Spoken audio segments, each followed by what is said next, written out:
Cricket राशि के दर्शकों, आपका स्वागत है। मैं हूं आपका होस्ट आशीष शुक्ला। कल गुजरात टाइटंस हार गई पंजाब किंग्स से अपने ही मैदान अहमदाबाद में। हालांकि वो मैच उन्होंने ज्यादातर डोमिनेट किया था। आखिर के ओवरों में इंपैक्ट प्लेयर आशुतोष और जो उनके लोअर ऑर्डर बैट्समैन है शशांक, उनकी वजह से वो बाजी पूरी पलटी और जो मैच गुजरात टाइटंस ने डोमिनेट किया था वो हार गया।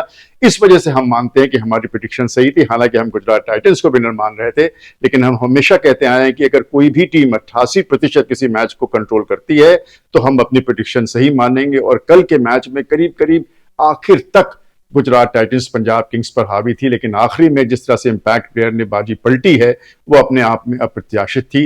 पंजाब के खेमे में ही किसी को उम्मीद नहीं होगी कि उनकी टीम ये मैच जीत जाएगी, लेकिन ऐसा हुआ और पंजाब किंग्स को इस टूर्नामेंट की अपनी दूसरी जीत हासिल हुई। इस मैच की एक बड़ी विशेषता थी जिसपे ध्यान देने की जरूरत है। क्रिकेट प्रेमियों को एक बार बहुत गौर से इसको निहारने की जरूरत है, और वो ये है कि आपके पास भले ही कितने अच्छे स्पिनर हों, अगर आपका पेस बॉलिंग कॉम्बिनेशन और अटैक सुदृढ़ नहीं है तो आपको मैच में मुश्किल आ सकती है। हमने देखा है राशिद खान है, रवि अश्विन है, अक्षर पटेल हैं, युजवेंद्र चहल हैं, हरप्रीत बरार हैं, लेकिन अगर आपका पेस बॉलिंग कॉम्बिनेशन अच्छा नहीं है तो वो मुश्किल होती है। राशिद खान गुजरात टाइटंस के लिए चल नहीं रहे हैं। एक तो इंजरी से वापस आए हैं, और राशिद खान और नूर अहमद की कंधों पर अगर गुजरात टाइटंस ये सोचता है कि टूर्नामेंट जीत जाएगा, वो बात सही नहीं साबित होगी। पिछले साल या उससे भी पहले साल 2 सालों से मोहम्मद शमी बहुत छाए हुए थे गुजरात टाइटंस के लिए, लेकिन मोहम्मद शमी इंजर्ड हैं। उमेश यादव को खिलाना मैं एक बहुत अच्छा मूव नहीं समझता हूं। स्पेंसर जॉनसन को अगर नहीं खिलाएगी गुजरात टाइटंस तो मुश्किल में आएगी, भले ही राशिद खान कितने बड़े नाम हो और नूर अहमद बहुत ही प्रतिभाशाली लेग स्पिनर हो। तो गुजरात टाइटंस हारी, उनको धक्का लगेगा। शुभमन गिल की बेहतरीन पारी थी, लेकिन जैसा मैंने कहा पेस कॉम्बिनेशन आपका अच्छा होना जरूरी है, जो फिलहाल गुजरात टाइटंस का नहीं है। और अगर उनके पास स्पेंसर जॉनसन भी नहीं है तो टीम लंगड़ी सी नजर आती है। तो ये पेस कॉम्बिनेशन आज के मैच में भी बड़ा इंटरेस्टिंग रोल प्ले करेगा, क्योंकि आज मैच है हैदराबाद में सनराइजर्स हैदराबाद और चेन्नई सुपर किंग्स का। दोनों टीमें बैटिंग के पावर हाउसेस है, इस टूर्नामेंट के सबसे स्ट्रॉन्ग बैटिंग लाइनअप है। इनको देखते ही आपके मन में आता है कि 200 रन तो आपने दे दिए, पहले से ही दे दिए। लेकिन अगर आप पेस बॉलिंग कॉम्बिनेशन देखें, जैसा कि मैं कहता आया हूं, वो सनराइजर्स हैदराबाद का बहुत अच्छा नहीं है। हालांकि उन्होंने 20 करोड़ 50 लाख में पैट कमिंस को खरीदा है, लेकिन भुवनेश्वर कुमार अब अपने ढलान पर हैं। जयदेव उनादकट कितने साल से उनको खिलाया जा रहा है, कोई ऐसा विशेष प्रदर्शन उन्होंने किया नहीं। मयंक मार्कंडे कोई बहुत अच्छे लेग स्पिनर नहीं है। तो बॉलिंग अटैक हैदराबाद का कमजोर है। इसके बिना पर, इसके विपरीत चेन्नई सुपर किंग्स का जो पेस बॉलिंग अटैक है वो अच्छा है। मथेश पथिराना को हमने देखा दीपक चहर अच्छी गेंदबाजी करते हैं, तुषार देशपांडे अच्छे बॉलर हैं, रविंद्र जडेजा तो है ही हैं।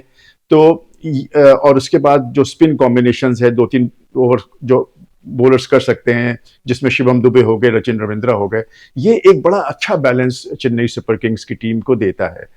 चेन्नई सुपर किंग्स को डर होगा हेनरिक क्लासन से, जो कि आखिरी के ओवरों में लूटते हैं, उत्पात मचाते हैं। ऐसा लगता है जैसे गब्बर आ गया है मुर्गी के दड़बे में, और हर कोई अपनी अपनी तरफ चिल्ला के भाग रहा है।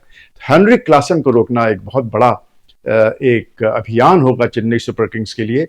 लेकिन उसके साथ मैं ये भी कह दूं कि जो माइंडसेट है, जो एक तरह से शातिर दिमाग है महेंद्र सिंह धोनी और उनके कोच स्टीफन फ्लेमिंग का, उन्होंने इसका हल जरूर ढूंढ लिया होगा। अगर क्रिकेट राशि की सोच माने, या जो मुझे लगता है कि होना चाहिए, वो आखिरी के 5-6 ओवरों में या 7-8 ओवरों में मथीशा पथिराना को ही बॉलिंग मिलनी चाहिए। शुरुआत के 10-12 ओवर उनसे बॉलिंग नहीं करानी चाहिए, क्योंकि उनके जो यॉर्कर हैं वो हेनरिक क्लासन को मारना मुश्किल हो सकता है।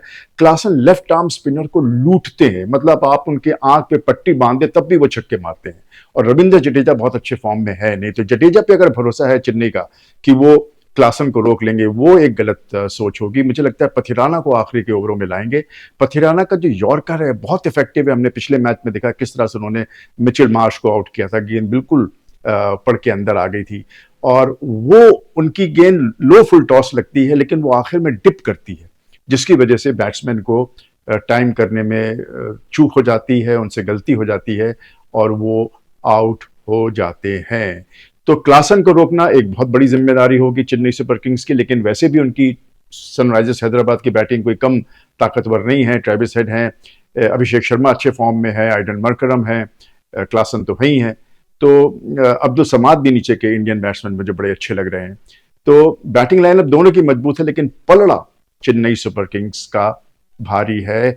एक तरह से सनराइजर्स हैदराबाद ये मैच जीत सकता है अगर वो चेस करे।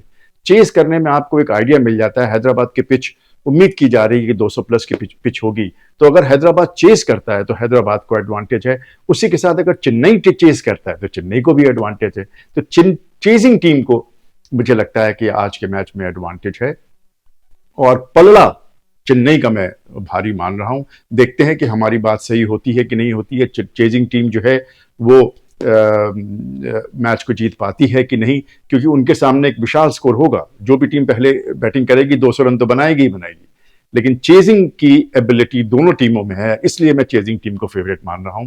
क्लोज मैच होगा, बैटिंग हैवीवेट्स के बीच में मैच होगा, लेकिन चेन्नई का पलड़ा मैं पहले बांधता हूं। लेकिन फिर मैं कहता हूं 88% जो टीम मैच कंट्रोल करती है उसको हमारी सही प्रेडिक्शन मानी जानी चाहिए। चेजिंग टीम आज की मेरे हिसाब से विनर साबित होनी चाहिए। और इसी के साथ क्रिकेट राशि के दर्शकों, मैं आपका होस्ट आशीष शुक्ला आपसे विदा लेता हूं। Good bye, good luck.